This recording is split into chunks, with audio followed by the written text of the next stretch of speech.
The citizens are straight up fed up.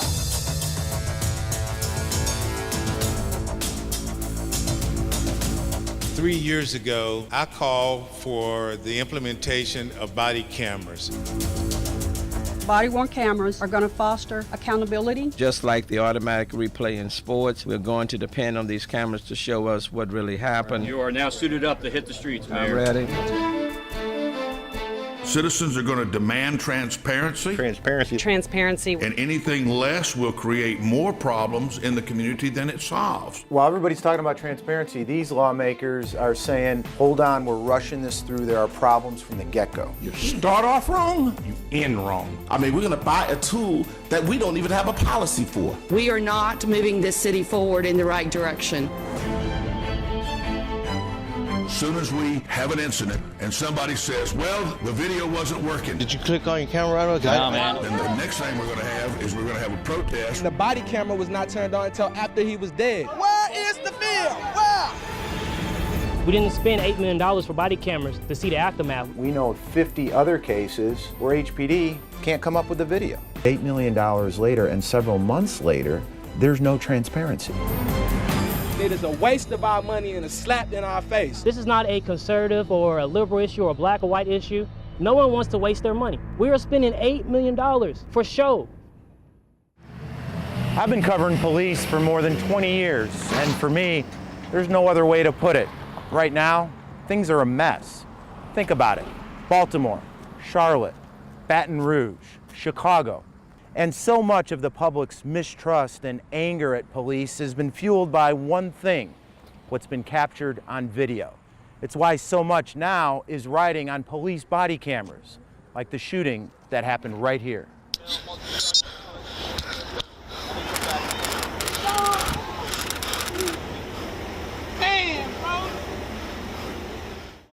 At about 12:30 at night, there's a man named Alva Brazil. He's walking down the street, and he actually walks into the street waving his arms, and he's got a gun in his hand.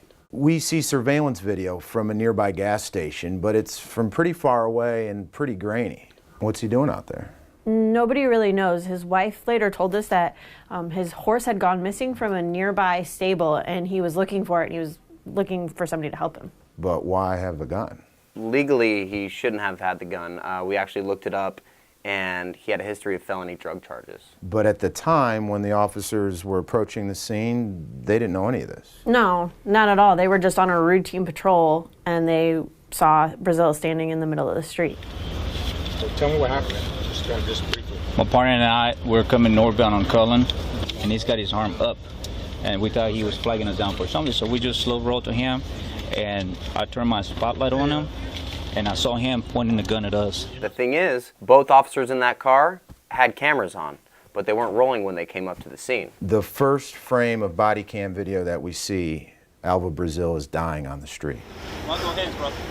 All right, I got him. This was the first critical test of Houston's body cam program. We don't see the shooting, we don't see what led up to it. The man is already shot and on the ground. I called for an ambulance. God damn.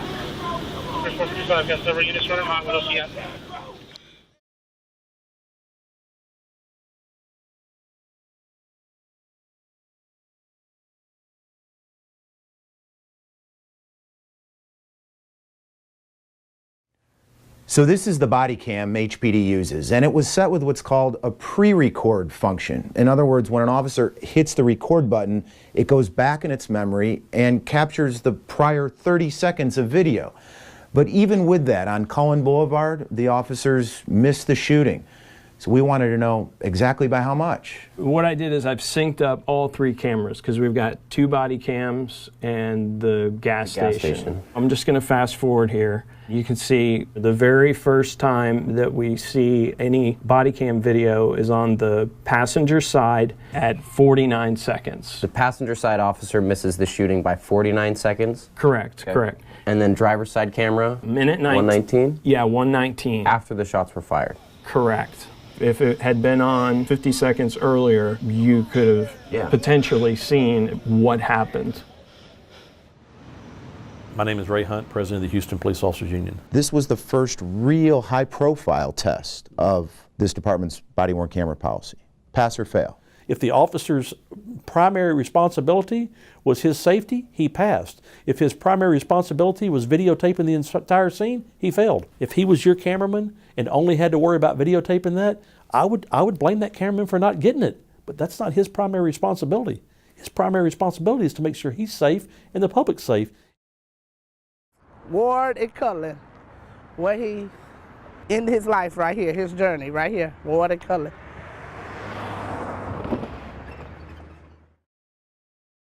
They did not turn their body cameras on until after they killed him. And that body camera should have been on immediately when they said he tried to flag them down. Immediately they jumped out their truck, they should have had their body cameras on. And we would have knew what went down. I didn't hear them say, stop, freeze, put the gun down, get down, none of that. Why wasn't the body cameras on? If it's not turned on, you don't know what the truth is. The truth about Houston's body camera program is much bigger than one case. Just look at what prosecutors were emailing police. Problems with locating video, non-existing body-worn camera videos, or videos just not showing up in the system. The DA's office looked at the first 2 months of the body camera program. What they found was, of all the cases filed by cops with cameras, there was a ton of cases where there was no video. How many are we talking here? 729 cases with no video in the first 2 months of the program. I got questions for HPD. Are your officers forgetting to push record? Are they neglecting to do so? Or are they rolling, but the videos are just MIA and the police can't find them? But getting answers hasn't been easy.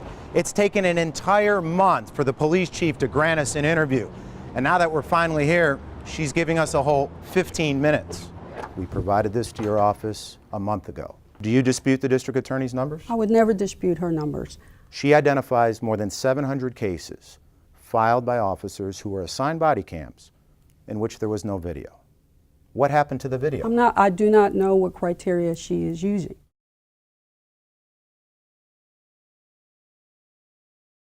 This is evidence. If you can't find the evidence, how do you proceed in court?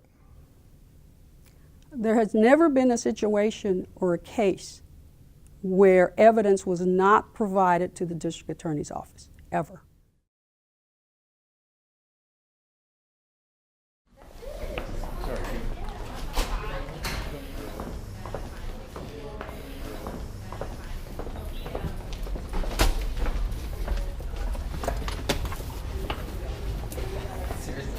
Thanks. So one of the key players that's really had a lot of questions in the city about this whole body-worn camera policy is Councilmember Michael Kubash. How are you, sir? If there's one thing about Mike Kubash, he'll tell it like it is. The citizens are relying on them to do their job. And I knew that when this takes place and we don't have the video, we're going to have a problem. $8 million if you only outfit the officer with the camera, but don't do the back half. Does it get us anywhere? Well, I think what it gets us is it gets us in a bigger mess because the public is expecting the cameras to be used for the protection of the officer, protection of the citizen. And then when the video is asked for, there's no video. It's an insult. It's an insult to the public. This is a game changer in our country. It's a game changer in our city. And if we don't have confidence in the cameras, then what's the point?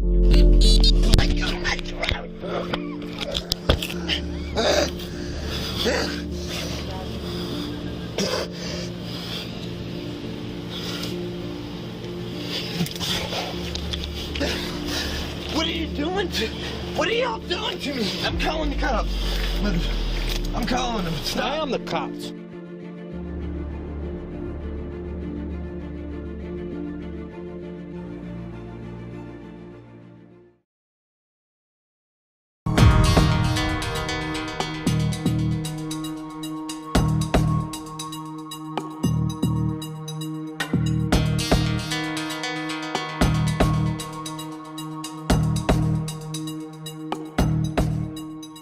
We weeks are going by and we're sitting here and continuing to wait. Checking back with you, seeing if you got any progress. Can you kindly give me a shout back at your convenience? Don't mean to be a pest, but they do pay me to be persistent. Hope you understand. I have called and called and called. I have emailed and emailed. I've copied the mayor's office on this. And under the law, we have every right to see these videos. It's like you bought the cameras, but you didn't think about when somebody asked for the video.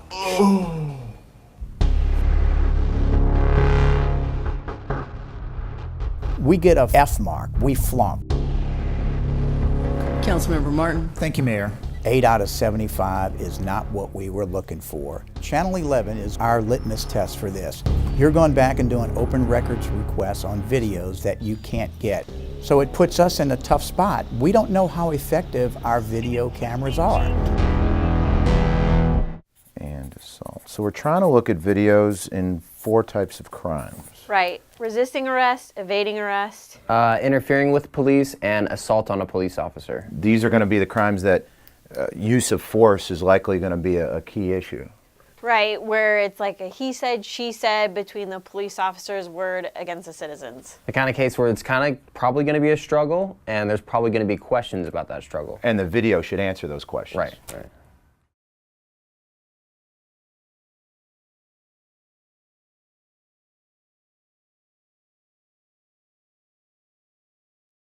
What's your problem? I'm Randall Callanan, and I am a civil rights lawyer for the past 20 years in Houston, Texas. Get on the ground. Get on the ground now. In my career, I have filed at least 100 federal civil rights cases involving police misconduct. You need to get on your stomach right now. Get on your stomach. And we see here that they did use the taser on him, but it seemed to be an appropriate use because he had already threatened the officers with physical violence several times and was actually moving towards one of the officers with his fist raised when the taser was discharged. So this example would assure the public that the arrest is happening properly and there was no use of excessive force. Let me move on to the second one. There's many things wrong with this second set of videos. First of all, it's not continuous. It was turned off and turned on. What are you doing to? What are y'all doing to me? I'm coming. What was it that made the officer feel it was justified to use any force whatsoever?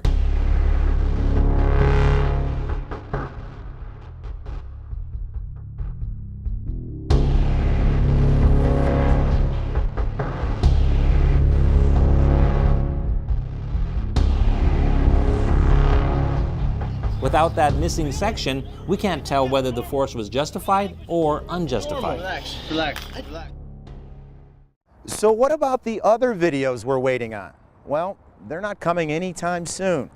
Back in September, Houston police said it would give us another batch of 7 videos, but it would take 116 business days to get us them. Councilmember Starting. It shouldn't take months to get information. This is a game changer in our country. It's a game changer in our city. So if we don't have confidence in the cameras or the video, then what's the point? 116 business days to produce 7 videos. Is that transparent at all? Are we being transparent? Yes, we are. How can you say that when it takes months and months and months to produce videos? Working on that. The bottom line is this process was reviewed. It was voted on by City Council. It just seemed like we didn't have any choices. It's irresponsible for us to make this purchase at this point. The council was expected to approve what was presented to them because the police said we were supposed to take it. One of the key sticking points Houston police kept pushing for was storing and managing all of this video by itself, in-house, even though 34 other major cities use a private vendor and store it in the cloud. So how's that slowing things down? Well, consider what happens whenever the public requests a body camera video. The open records folks at police headquarters can't download it on any computer here. Instead, they have to grab a hard drive and hop in the car. Where do they go? To HPD's Technology Services building, more than a mile away. Here they have to wait while that video transfers to the drive, and then It's back in the car for that mile-long trip back to police headquarters to begin processing the public's request. If you cannot retrieve the data, then the whole process has failed. Motion carries. My name is Anise Parker, and I was the mayor of the city of Houston for 6 years. Did you have confidence that the IT side of the Houston Police Department could do the job, or did you have concern? At the time we made this purchase, I had concerns about whether we would be able to handle the IT piece. We could always go back and revisit that decision. My thought was that if we went with the cloud storage, we couldn't backtrack that, but if we stored it in-house and it didn't work, we could always reevaluate. It's one thing to capture the video. Yes, you have to be able to retrieve it, and you have to be able to retrieve it timely. If the Houston Police Department cannot do that, then the City Council needs to go into session very, very quickly and figure out another solution. If I forget to turn on the camera, it doesn't matter because the car door is going to actuate it and turn it on automatically for us. And as you can see, as soon as I get out of the car, it's already actuated the cameras. That safeguards the public that something will not be missed.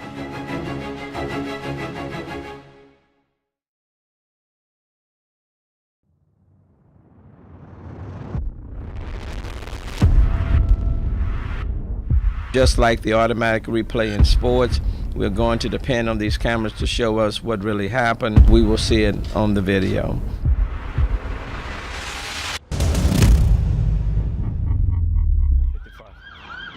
As we've seen in the Alva Brazil shooting, Did you click on your camera? No, man. the body camera was not turned on until after he was dead. It turns out there's other ways to cut down on the human error of an officer actually remembering to physically press a button to activate his body camera.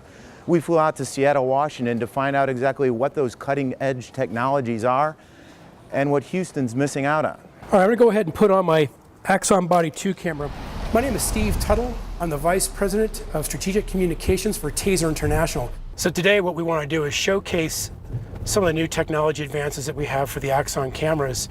There are certain things that would actually actuate the camera automatically without even me having to touch a button. So the beauty of this is if I'm patrolling around right now and I get a radio call out, I know I need to turn the camera on. I'm going to double click it. But if I maybe see a person I hear getting beat up, I may jump out of this car spontaneously so fast that I actually forget to turn the camera on. In this particular car, if you open the front door, it will automatically send a signal to turn all these cameras on. So for example, I'm going to pull up here and I see someone that might be looking for some assistance. So I'm going to go ahead and park the car, and when I get out of the car, if I forget to turn on the camera, it doesn't matter because the car door is going to actuate it and turn it on automatically for us. And as you can see, as soon as I get out of the car, it's already actuated the cameras. And that way we're not missing something that might later be very, very important for a particular situation. The officer doesn't have to think about it. You can set this Bluetooth technology to turn on the cameras doing really almost anything. One of the things you can do real simply is anytime you actuate your siren or your light bar, if they do that, it automatically triggers it to turn it on. Again, that safeguards the public that something will not be missed.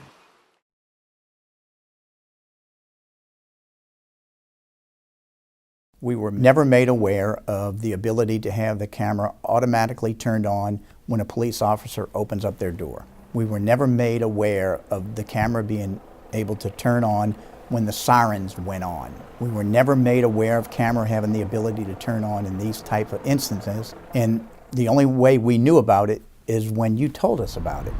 And I look back and I go, why weren't we made aware of this? Because that is cutting edge. Turns out Houston police body cameras have an even bigger safety net to capture video designed to never miss an incident. The feature is called Record After the Fact, but HPD chose not to turn it on. The only thing worse than not having video cameras is having a camera that wasn't recording. It can be configured to constantly buffer video in the background throughout the day, even if the system is not actively recording. You can go back in time and recover that critical video even a day or two after it happened. If you're going to capture data, why don't you go back to the beginning of the shift to capture the data?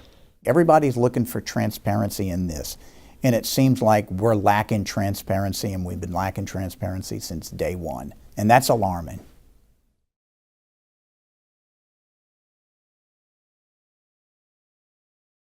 why not have the opportunity to go back several hours and never miss an incident? I'm going back 2 minutes. What made you make that decision? I just believe I needed more time to capture the incident, and I think the 2 minutes will do that for me. KHOU 11 investigates a major change at the Houston Police Department that will hold officers more accountable. Investigative reporter Jeremy Rogowski has exclusive details on how HPD is changing things up. Well, Greg, here's one of those cameras, and when an officer hits the record button, it can go back in its memory and capture what happened before. How far back? Well, the policy was for 30 seconds, but now HPD is increasing that time much longer, so controversial incidents are not lost. When it was 30 seconds, we were perfectly fine with it. By the way, that's the national average. 30 seconds is the national average on how far it should go back. It's all because of privacy issues. It's not because of transparency? Well, listen, transparency can only go so far. Transparency is, what am I doing whenever I'm performing a police action? That is fair game, every single thing that I'm doing when I'm performing a police action. But taking a whiz or going to the restroom, no, that's not something that anybody has a right to see, not a supervisor, not internal affairs, and hell no, not the public. Right? There's 2 officers apparently that respond to this scene, and I've only received 1 body video camera. Where's the other? I have no idea. Since we don't have the video, it just kind of leaves us guessing.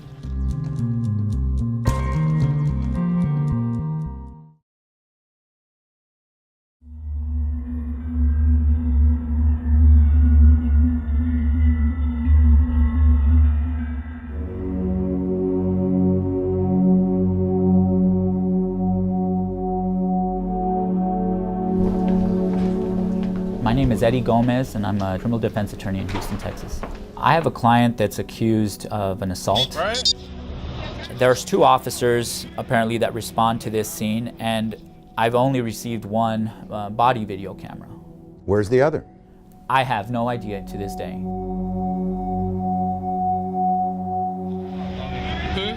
We did get a copy of a video, but it was placed on the seat of the patrol car and pointed to the back seat so that it could just see my client as he was sitting there after he was arrested. The complaining witness and a witness were questioned, but we just don't have any footage about what they said. None of that's on video for us to review.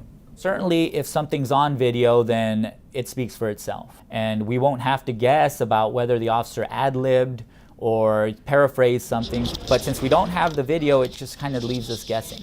And so that's something that needs to be brought to light in front of a jury.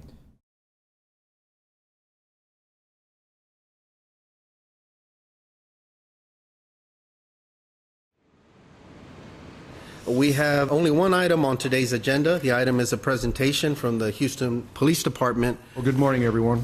I'd like to reaffirm how important this issue of transparency is as it relates to HPD's policy governing the use of body cameras. We dedicated a portion of the policy to dealing with audits of recordings. Wanted to give you an idea that there's some accountability from an officer's supervisor that they check these videos.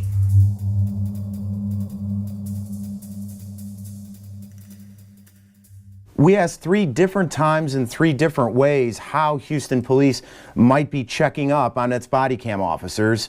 We got nothing. Have you done a single audit to date? We have done a random audit, yes. How many? 1. 6 months, 1 audit. Yes. Is that transparent? We knew this was a learning curve. This is a new process. We're having to work with outside entities, and we are going to eventually figure it all out, tighten our policies, and have a process that I think the city would be very proud of. This is from Denver? Yeah. What this is Denver's error report, and they do it weekly. Every week? Yeah, they do it every Monday. Every single Monday they check on their cops to say who's doing this right and who's not. The difference is huge here. Houston has none of this. Right, no, not at all. If they don't know where the problem is, how are they going to know how to fix it? Correct it, yeah. How else are you going to check the effectiveness in it? To me, it's like making sausage in the dark because you don't know what's going on and you don't know what you're putting in it. Any other discussion? In favor? Opposed? Granted. Congratulations, Chief Officer.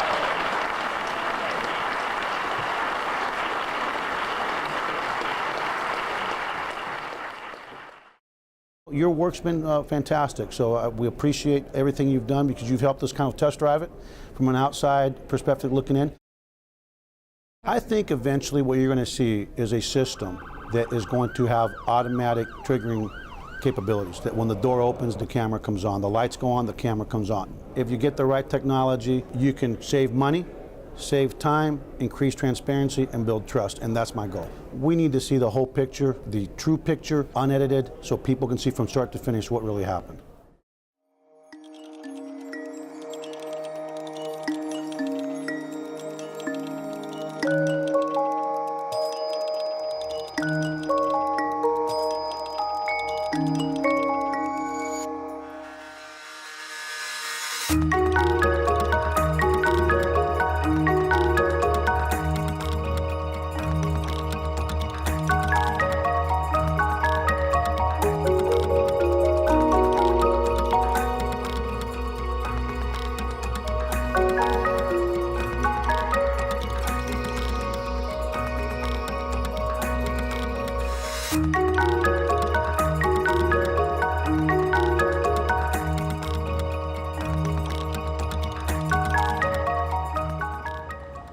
If what you just watched concerns you and you feel compelled to make your voice heard, here's how to become part of the solution. You can click on our call to action at bodycamtransparency.com. You can tell your city council member you want more transparency. This story is not over, and we're not done either. Body cameras hold great promise, but only with true transparency.